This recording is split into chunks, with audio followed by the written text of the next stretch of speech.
Il governatore veneto Luca Zaia ci aveva promesso che dal 1° di marzo avrebbe trovato i fondi per rifinanziare Pedemontana Veneta. Peraltro un'opera da costruirsi con i fondi del tutto privati della SIS dei Dogliani. Non si capisce a questo punto perché egli si voglia trasformare nel fundraiser, cioè il procacciatore di denaro, per una società i cui ricavi sono privatissimi e non vengono certi spartiti con la regione. Tutte le soluzioni che in questi anni Zaia ha cercato per finanziare la Pedemontana Veneta si sono rivelate delle pie illusioni. Peraltro siamo arrivati a contarne quattro e la prima di questi era il mutuo finanziato dalle banche, che è sfumato, letteralmente sparito. La seconda di queste erano i bond americani e anche questi sono stati persi per strada.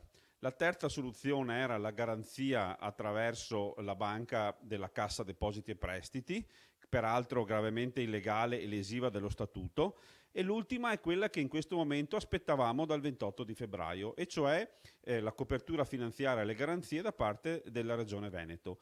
Peraltro di questa vorremmo vedere la delibera, no? E le trasformazioni e le ricadute sul bilancio regionale. Fatto grave e gravissimo anche questo ai livelli della violazione di legge. Stringi stringi, tanti annunci servono a nascondere una bruciante verità, peraltro in modo fantoziano, fa proprio ridere l'atteggiamento di Zaia, no?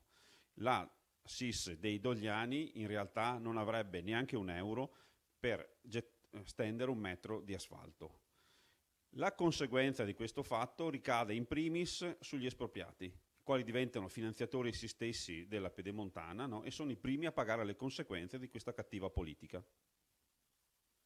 Per concludere, tutto questo fa il paio con la pietra tombale del pronunciamento della Corte dei Conti, che ha confermato tutti i nostri dubbi, ovvero che la SIS non ha un euro per completare la posa dell'asfalto di Pedemontana Veneta.